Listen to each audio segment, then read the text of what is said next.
El día que Héctor Suárez decidió hablar sin filtros, firmó en silencio su sentencia dentro del sistema. No fue una broma, no fue un personaje, fue la verdad dicha en voz alta, y eso, en México, siempre tiene consecuencias. Durante años, el público lo aplaudió como el comediante que hacía reír diciendo lo que otros no se atrevían.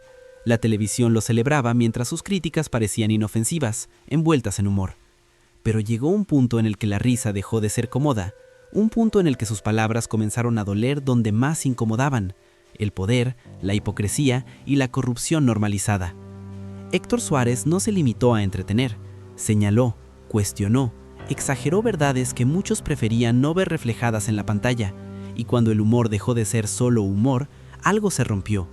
De pronto, los espacios se redujeron, los proyectos desaparecieron, las invitaciones dejaron de llegar con la misma frecuencia. No hubo un comunicado oficial, no hizo falta. Mientras el público seguía repitiendo sus frases más famosas, detrás de cámara se construía un silencio incómodo. El comediante incómodo ya no era tan rentable. La crítica social, cuando apunta demasiado alto, deja de ser tolerada. Y Héctor lo sabía, aún así no retrocedió. Lo más perturbador no fue la censura explícita, sino la forma elegante en que ocurrió, sin escándalo, sin titulares ruidosos, simplemente un alejamiento progresivo, como si su voz hubiera sido demasiado clara para seguir siendo transmitida en horario estelar. Esta no es solo la historia de un comediante irreverente, es la historia de un hombre que usó el humor como arma, aún sabiendo que podía volverse contra él, de alguien que entendió que en ciertos sistemas hacer reír es aceptable, hasta que la risa se convierte en denuncia. Y la pregunta que queda flotando desde entonces sigue siendo incómoda.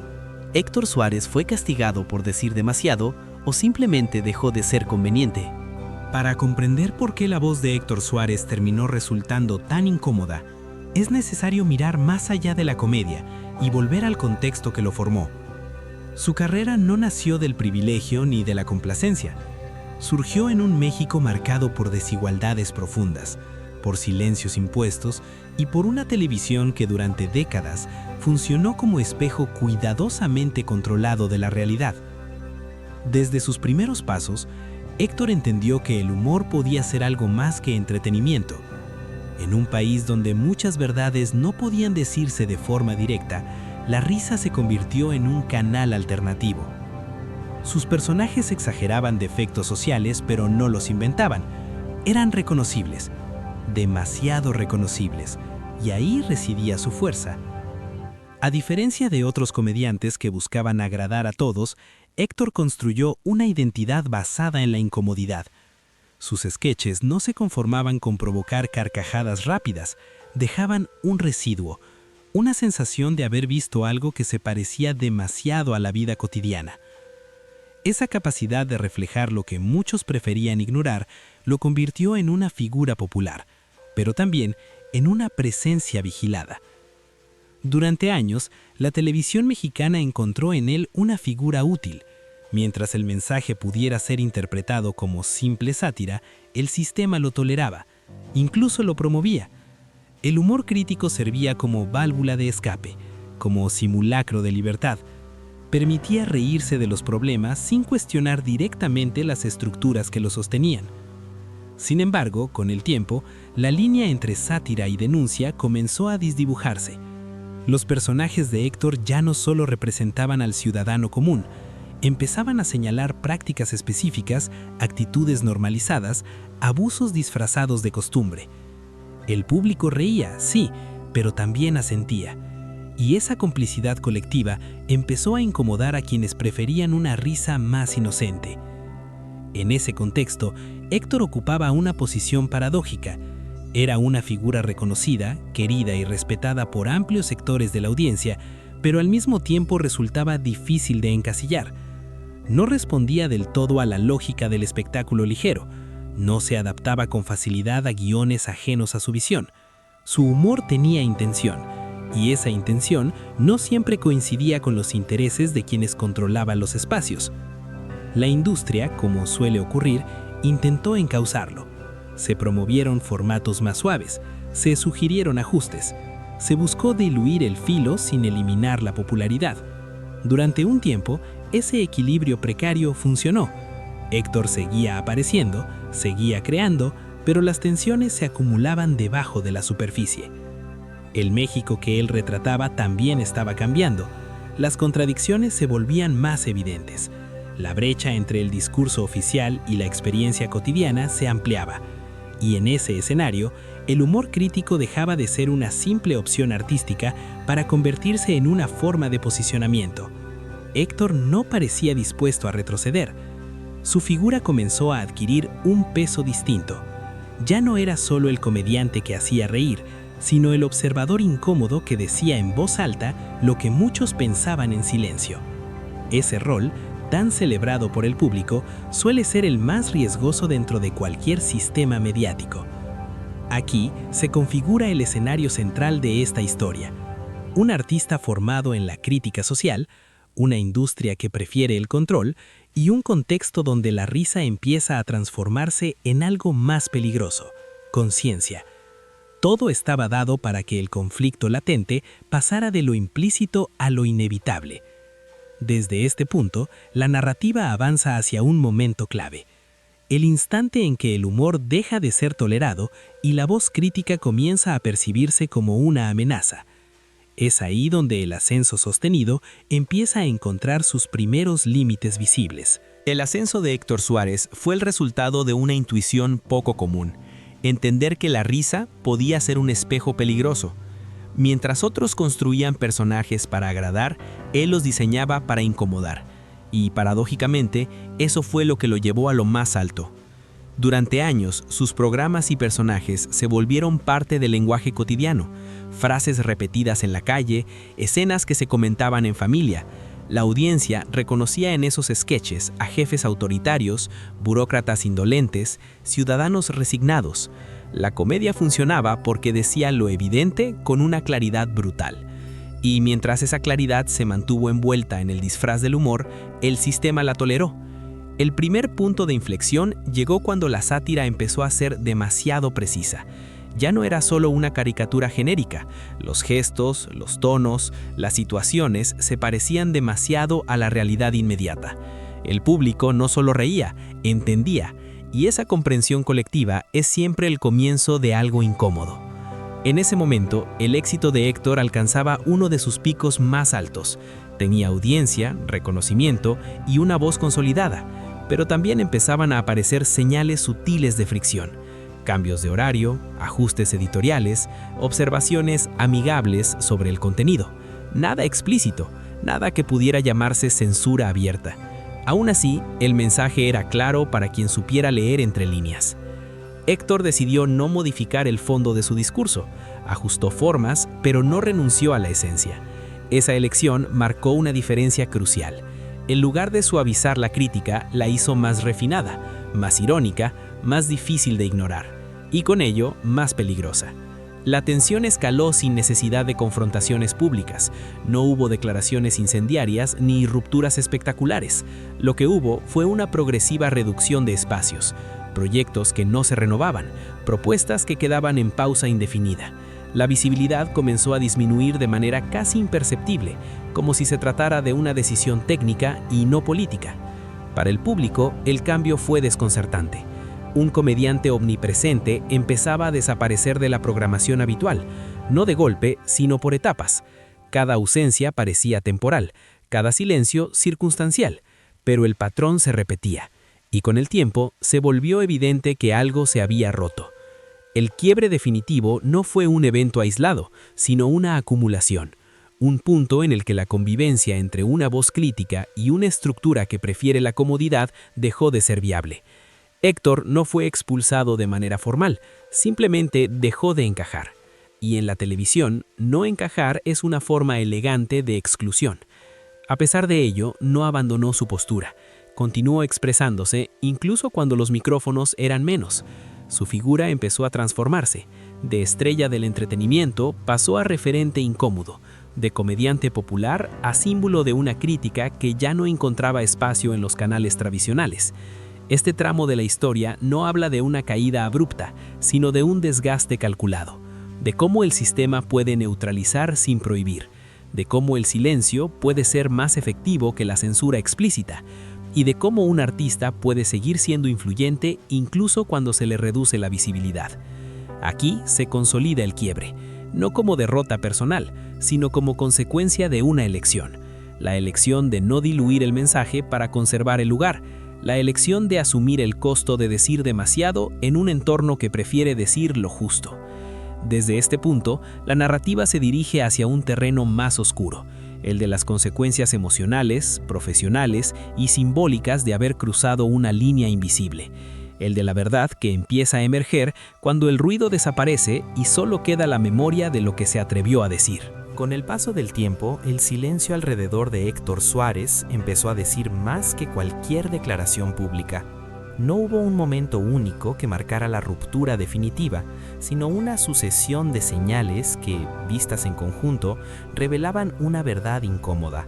La crítica había dejado de ser tolerable cuando dejó de ser controlable. La narrativa oficial nunca habló de censura, tampoco de castigos. Se habló de cambios de formato, de renovación de contenidos, de nuevas etapas. Palabras neutras, casi técnicas, que ocultaban una realidad mucho más compleja. Porque cuando un artista desaparece gradualmente de los espacios donde antes era central, el motivo rara vez es creativo. Detrás de cámaras, la atmósfera se volvió espesa. Las decisiones ya no se discutían, simplemente se comunicaban. El margen para proponer se redujo. Las observaciones sobre el contenido se volvieron más frecuentes y más específicas. No era una invitación a mejorar, era una advertencia disfrazada de sugerencia. Héctor entendió el mensaje y aún así decidió no ceder en lo esencial.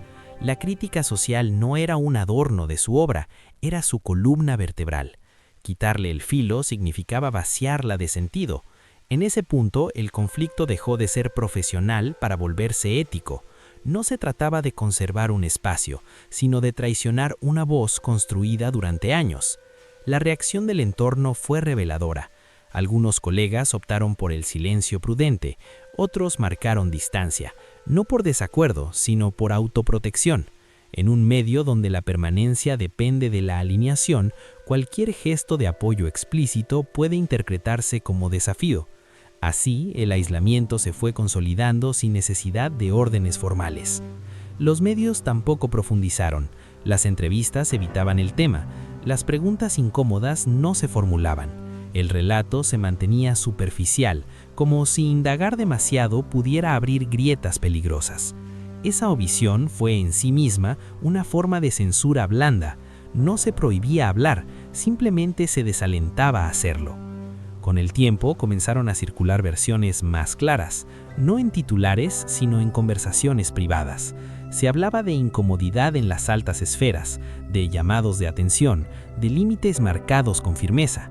Nada de eso quedó documentado, pero la coherencia de los relatos apuntaba en la misma dirección. Héctor había cruzado una frontera invisible. El impacto no fue solo profesional, también fue emocional.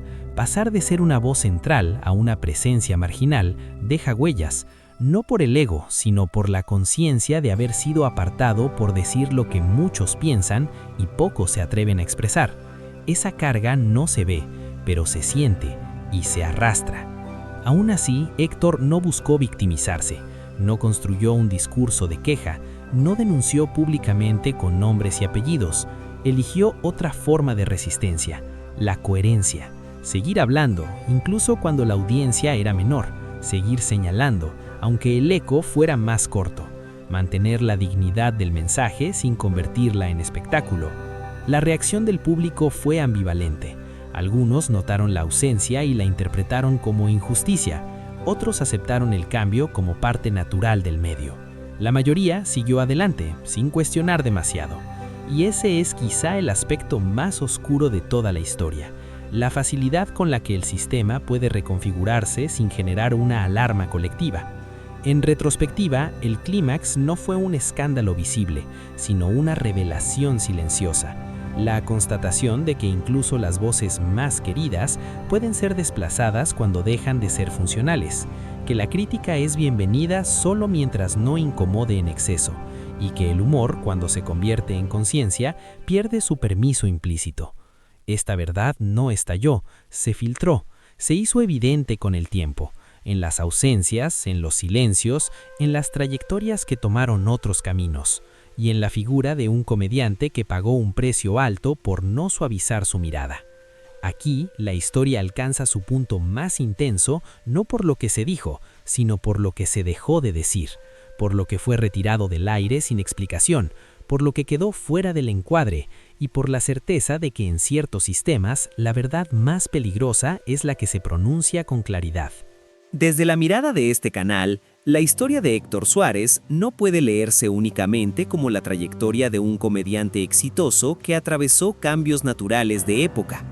Hay algo más profundo y más perturbador que atraviesa todo su recorrido: la relación frágil entre la crítica social y los límites del sistema que la tolera. Durante años, la televisión mexicana permitió la sátira porque funcionaba como una válvula de escape.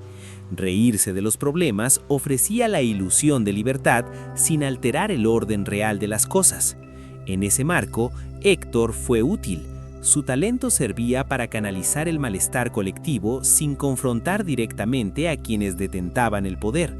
El problema comenzó cuando esa sátira dejó de ser cómoda. Desde esta perspectiva, el conflicto no fue personal, fue estructural. No se trató de un enfrentamiento directo ni de una censura declarada, sino de algo más eficaz y más difícil de señalar: la reconfiguración silenciosa del espacio. Cuando una voz deja de encajar, el sistema no siempre la calla, a veces simplemente la desplaza hasta volverla marginal. Es importante subrayar algo: Héctor Suárez no cambió de discurso de la noche a la mañana, no se radicalizó de forma repentina. Lo que cambió fue el contexto. La tolerancia a la crítica se redujo, la incomodidad se volvió riesgo, y aquello que antes se celebraba como valentía empezó a percibirse como una amenaza. Este canal no busca construir una narrativa simplista de víctima y verdugo. La realidad es más compleja. La industria del entretenimiento funciona bajo lógicas de control, conveniencia y estabilidad. Dentro de esas lógicas, la crítica tiene un margen.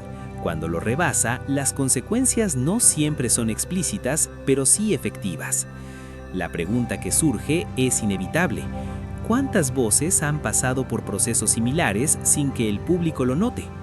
¿Cuántas ausencias se explicaron como decisiones creativas cuando en realidad respondían a tensiones más profundas? El caso de Héctor no es excepcional por lo que ocurrió, sino por lo visible que se volvió con el tiempo. Desde Legends and Secrets, creemos que su historia obliga a mirar con más atención lo que no se dice, a desconfiar de los silencios demasiado ordenados, a entender que la libertad de expresión en el entretenimiento no suele romperse con escándalos, sino con ajustes graduales que normalizan la exclusión. También invita a reflexionar sobre el rol del público. Mientras las risas continúan y el contenido fluye, pocas veces se cuestiona quién decide qué se ve y qué no. La comodidad del espectador forma parte del equilibrio, y romper ese equilibrio requiere más que talento, requiere asumir un costo. Héctor Suárez asumió ese costo sin convertirlo en bandera. No se proclamó mártir, no buscó revancha. Siguió siendo fiel a una mirada crítica que ya no encontraba el mismo espacio.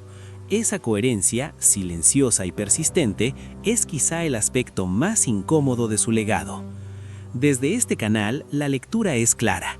No todos los castigos necesitan nombre, no todas las censuras dejan huella visible. Algunas operan en la sombra, con la suavidad suficiente para no generar resistencia, y reconocerlas es el primer paso para entender cómo funciona realmente el sistema que consume y descarta voces según su nivel de conveniencia. El tiempo terminó colocando la historia de Héctor Suárez en un lugar distinto al que muchos imaginaron. No como la de un comediante desplazado por la industria, sino como la de una voz que dejó una marca difícil de borrar. Porque algunas ausencias pesan más que cualquier presencia constante. Héctor siguió creando, aunque los espacios fueran menos visibles. Siguió observando, cuestionando, señalando con la misma lucidez que lo había caracterizado desde el inicio. La diferencia fue el volumen del eco. Ya no era masivo, pero sí profundo. Llegaba a quienes estaban dispuestos a escuchar más allá de la risa. Su legado no se mide únicamente en programas transmitidos o personajes memorables. Se mide en la incomodidad que aún provocan sus palabras, en la vigencia de una crítica que no envejeció con la tecnología ni con los formatos, en la certeza de que el humor puede ser una herramienta de conciencia, no solo de evasión. Con el paso de los años, su figura se volvió más compleja. Para algunos, sigue siendo el comediante brillante que marcó una época. Para otros, el ejemplo de lo que ocurre cuando la sátira deja de ser funcional al poder. Ambas lecturas conviven, y en esa tensión se encuentra la verdadera dimensión de su historia. No hubo una reconciliación pública ni una explicación definitiva, tampoco una confesión que cerrara el ciclo. Y tal vez no era necesaria, porque lo esencial no estaba en los detalles, sino en el gesto sostenido de no retroceder, de no suavizar el mensaje para recuperar un lugar cómodo. El final de esta historia no es un cierre, sino una invitación a mirar con otros ojos el entretenimiento que consumimos, a preguntarnos qué voces faltan y por qué, a reconocer que a veces el silencio en pantalla no es casualidad, sino consecuencia. Héctor Suárez dejó algo más que risas. Dejó una huella crítica que sigue interpelando, una forma de entender el humor como responsabilidad y una enseñanza incómoda. En ciertos sistemas, decir la verdad no te expulsa de inmediato, pero te va empujando lentamente hacia los márgenes. Hay historias que no necesitan un final contundente para ser poderosas. Esta es una de ellas, porque su fuerza no está en lo que se resolvió, sino en lo que quedó abierto, en ese eco persistente que, aún sin micrófono, sigue recordando que la risa también puede ser un acto de valentía.